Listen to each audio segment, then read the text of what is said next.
Hello everybody.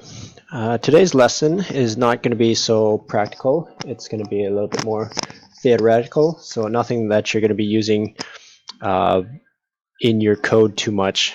Maybe just really good to know more than anything. Okay, so today we're talking about history and standards. So how did HTML come to be and the evolution of it? So in the very beginning, when people started making web pages, probably don't even know when this happened because it was probably before you were born, but around 1992, okay, I seem to recall, first web pages were starting to appear on the internet, right? So if you can kind of think, what actually was the internet before HTML? The internet was actually all text-based. So when you actually went to the internet to find information, it was all just text. It was often referred to as a bulletin board service, or BBS, where people would post things on the bulletin board, text, and you would go on the bulletin board and you would read the text. People would publish like manuals, how-to information, things like that, until somebody designed a way to make the internet graphical. Okay, and what they did was they made browsers. Okay, and in order to put content into a browser, they used HTML, just like we've been learning. So they took their content, text essentially, and started marking it up. Right, this content is a heading, this content is a paragraph, this content is an image. They could actually use images now. Okay, so at that point, people were just kind of, get it on the internet, mark it up, get it on the internet, it's a web page. And that was a huge fad at the time. Like everybody had to have a web page on the internet. Everybody needed a home page about their content. And people were really excited to have a graphical form of their content instead of just text now. People could actually share graphical content. Images were a lot more popular, although internet was very slow at that point. I remember trying to get an image to, show up, and it would take like half an hour, an hour, and I was a teenager at the time. I remember like trying to download an image of a pretty girl, and it would start coming in one line at a time. So you'd kind of see her hair, her eyes, and then it'd slowly get down to her neck, and then all of a sudden the internet connection would drop, and you'd be like, damn it. Okay, but anyways, so that's what the internet was like back then, and that was the start of HTML. People actually marking up their content, getting it in graphical form. Now, what happened after that was something that is often labeled the browser wars. Now, the first company that actually put together a web browser was Netscape. Now, you might not know of this browser. It was actually the first one. Okay, it's disappeared now. But Netscape was the first one to make a browser. But Microsoft, like it often does, wants a piece of everything. Okay? Everybody nowadays wants to control everything. So Microsoft kind of jumped in and said, Netscape, this is a good thing that you got going. We want some of that. So they started developing their own standards for marking up web content. Okay? And so what ended up happening was Netscape used a certain type of HTML. Microsoft used a certain type of HTML to mark up their content so that it would be displayed on their browsers. Okay, Netscape using their browser, Microsoft using Internet Explorer. So anybody who was a serious company and wanted their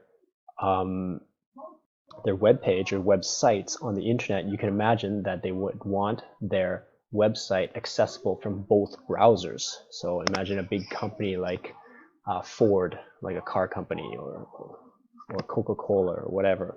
Okay, what ended up happening was they had to write a web page in code for Netscape, and they had to write their web pages or website in code for Internet Explorer, meaning double the work. They had to write for each browser, which was really annoying if you were a computer programmer who was making web pages.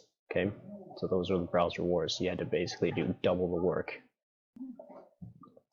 Then after a while, around 1999, people kind of got together and said, listen, this is just stupid, right? It doesn't make sense to be writing two websites that are supposed to be the same website. Okay, so they began to standardize things.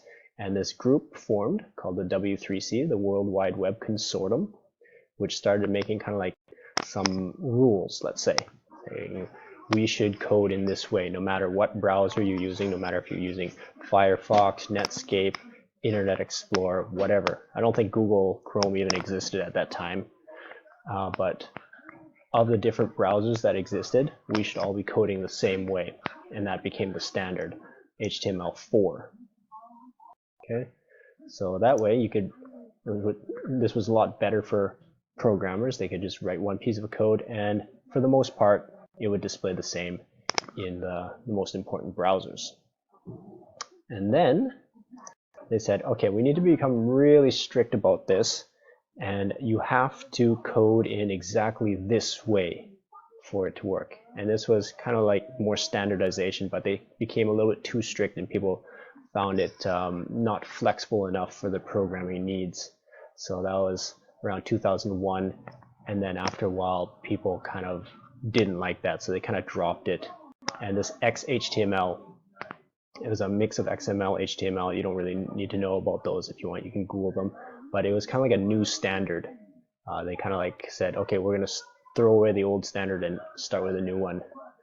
And people just said, no, that doesn't work. So instead of throwing away the old one and making something completely new, they said, let's just improve on the old one. Okay, and that's when HTML5 came in. And this is a lot more recent, and we're already in 2020, so we're many years into HTML5, and it's still that's the current standard because it's still considered experimental. They just keep improving it, keep adding new things. Okay, and what they wanted to do with HTML5 was they wanted the code to make more sense. Okay, and because people make tags or elements according to the current needs. So the very basic needs at the beginning were, we need elements for making paragraphs. We need elements for making headings.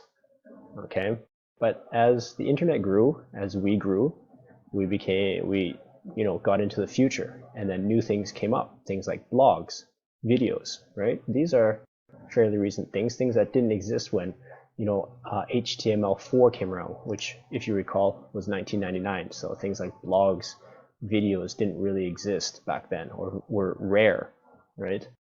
So how do we put blogs, videos, web apps into a browser? Okay, and we need to find solutions for that. And what people were doing were using a workaround. People were using a lot of divs, right? Div ID blog, div ID video, div this, div that, and basically divs were used for almost everything. Okay, div is a very, very flexible element that can be used with as many things, as a container, as a standalone element to represent something. As long as it has an ID, a descriptive ID, right, then you can style it the way you want.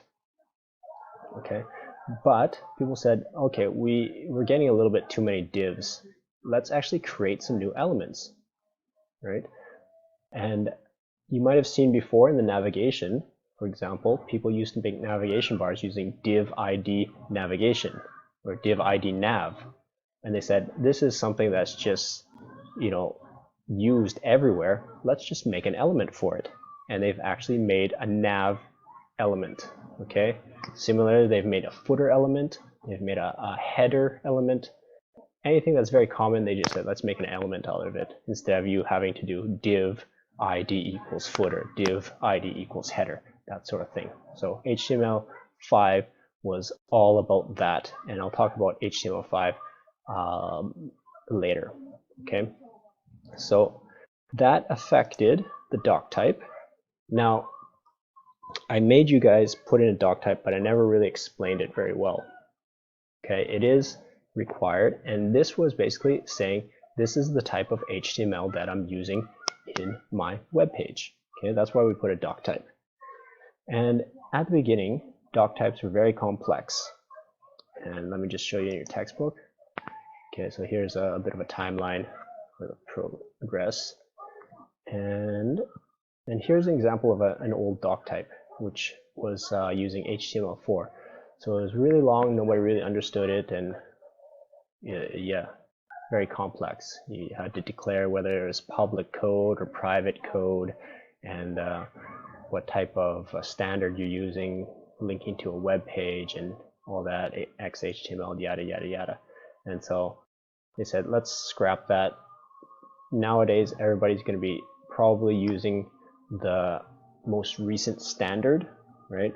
Why use the most recent standard? Because, you know, we live in current times. It's kind of like saying using Shakespearean English instead of, you know, today's English. If you walk down the street and somebody started speaking in Shakespearean English, you'd be like, what the heck are you talking about, right? So nowadays, using this Doctype says we're using the most current form of HTML, okay? And that's how it's displayed.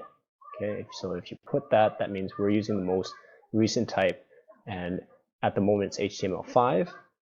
In the future, when there's HTML6, this will represent HTML6, or that's what they plan, right? So saying that is, I'm using the current type, and there's no need to, you know, specify I'm using 4, 5, 6, 7, all this stuff. Okay, so they scrap that, and that's what this new Doctype came out of. Okay.